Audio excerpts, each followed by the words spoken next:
Hello viewers, it's Super GT here. Welcome back to some more GT Sport gameplay. So of course we're playing online. This is the Kyoto Driving Park. We are all driving the Audi TT. So it should be a fairly balanced race here. We do have the same car with the same performance. So it's all about driver skill, or a lack of it, depends how you see it I guess. So starting off in 10th, my qualifying was really rather bad, not doing too many practice laps before the race, so I kind of just settled for qualifying near the back and then just seeing what I could do. Now through the first corner, just going to get pushed wide, and that is a very easy way around the ghosting system. People can just kind of shove you wide on the corners, and that does happen quite a lot. Into the second turn though, it's going to easily go around his outside to take that position back. That's nicely done. Now the French guy here and the Spaniard in the yellow car are going to go very slow. I'm going to try to go through the middle of both of them into the hairpin. Spaniard deep, and I've just tapped him wide. Poor driving from me. My sportsmanship rating going down right now. Absolute noobery from Super GT. Now, I'm in ninth place out of 11. Coming downhill, this is a very difficult corner to get right. The car kind of wants to snap oversteer on you through there. Just going to have to back off slightly to get a better run on that guy who got a poor run through that chicane, it must be said. So we're going to gain a position on him. Up into 8th out of 11. Let's try to gain on that gap. Gain on that group. Just up ahead. A group of 3. Just round this very long corner. Have to be very patient on the throttle through here. And just going out to the curb on the outside. The guy in the yellow car just up ahead, not getting a very good exit at all. He's going to be under pressure now coming into this very fast sweeping set of corners. In a group 3 or 4 car this is kind of flat out, but in this car not quite the same level of grip. Red car very slow on the exit here. The yellow guy kind of makes the wrong decision I think to go to the left hand side, and I'm going to do the pair of them up the inside up into 6th place, which is not too bad at all.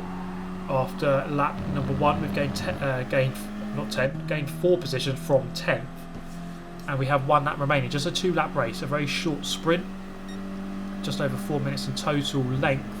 So let's see if we can gain any more positions. Very deep into turn 1. Now I thought the braking zone was very what's going on there?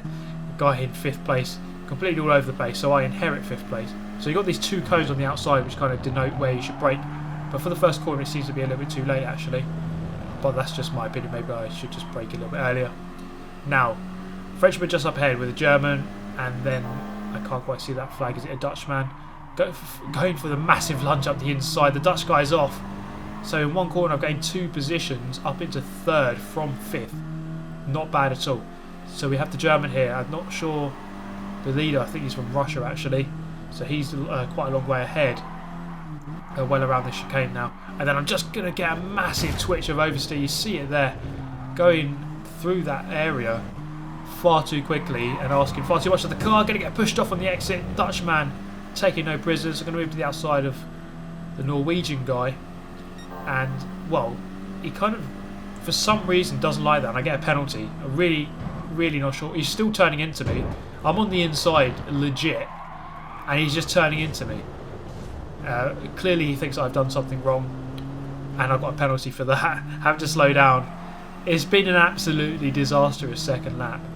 Gone from 2nd, or what could have been 2nd, well from 3rd let's say, down into now 9th, and we've only got a couple of corners left to try and do anything about it. So really not good at all.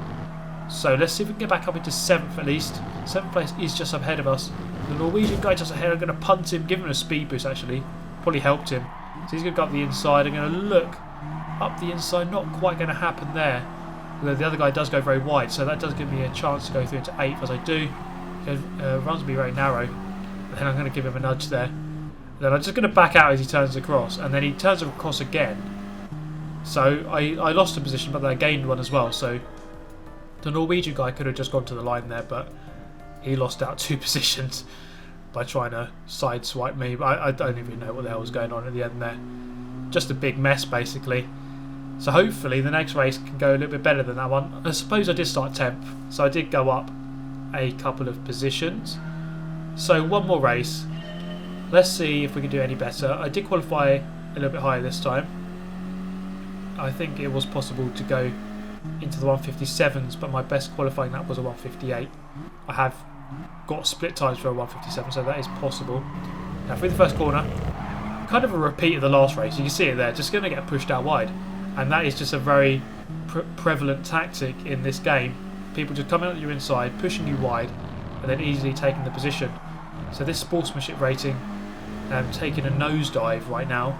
So even if you're involved in the collision and it isn't your fault, it's still going to go down. It's kind of like iRacing. It kind of doesn't discriminate. If you are in a collision, it kind of just treats it as your fault either way. So back up into 7th.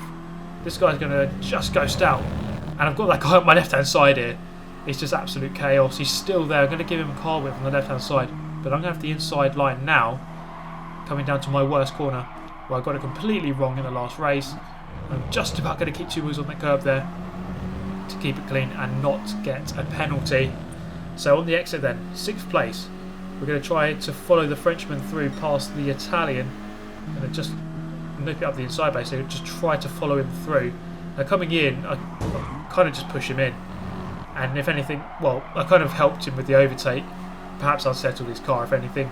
But I'm just going to follow him through. So he's gone up into 4th, I'm up into 5th.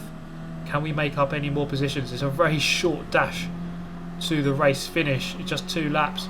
It is over very quickly, so you do have to make up ground very fast if you want to make up, or if you want to make up your position, you have to do it quickly because there really isn't much time to do it.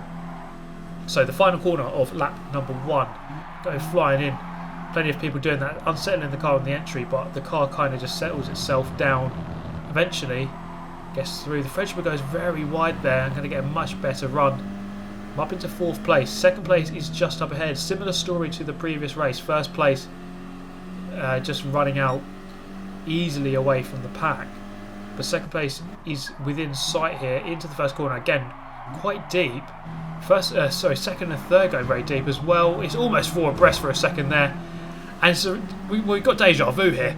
It's just turned into absolute anarchy. The German trying to turn across. What is going on? The German's just going to come fly back across. He ghosts out. Now that is a good example of ghosting where it actually works properly. That was a rather mad couple of seconds there. Now into the hairpin. I'm up in 2nd place. How the hell has this happened? I kind of just found my way through the anarchy, and I've really capitalised on everyone else's errors. So we have, let's say, about half a lap here to try and consolidate our position, and we'll finish in 2nd place, which is not a bad result actually. So these races are just the daily races, some of the daily races on at the moment. So we do have, of course, the option to go into custom lobbies, which, to be honest, may be better. I find that when there's any game with custom lobbies, and you can have obviously specific options set, the racing does seem to be better, but we'll have to see about that. Perhaps we can go into some of the custom lobbies and give it a go. So you see that there's a bit of a gap now to 3rd place, which is good. It's always good to have that gap, a bit of security. I know that if I make a mistake through this S's, then I've still got the position easily, because I can't make too many mistakes and 2 big mistakes. Just running out onto the curb, absolutely maximising the track limits, just about keeping it within the legal limits. So through the last corner, been a decent run. If anything, I think I gained on 1st place through the 2nd half of that lap, actually slowing down there, I think. So not a bad result, and perhaps showing my pace here. Let's see what we can do as we cross the line. A 158, yeah, high 158, so not a bad lap, although I think I could go a second quicker than that. But that was a decent little race. It was very entertaining in the middle, and it kind of highlights that, I mean, I'm still, my ratings are still fairly low. I haven't played this game enough. So I've heard from what I can tell, as you improve your driver rating, you race it obviously against other people with the same driver rating, and eventually there's no ghosting when you're an S rating. So looking forward to that, of course. That'll be obviously the pinnacle, and we're looking to try to get there one day. At the moment though, I'm mired down in the ranks of the noobs, down in D sportsmanship level, but it's still good fun. It's still good fun. But that brings a close to this video, guys. Plenty more GT Sport coming your way, so of course stay tuned for that. And if you do enjoy the content, then do subscribe if you're new to the channel. Plenty more GT Sport content coming. But yeah, thank you for watching this one as always, guys. I hope to see you next time. Goodbye.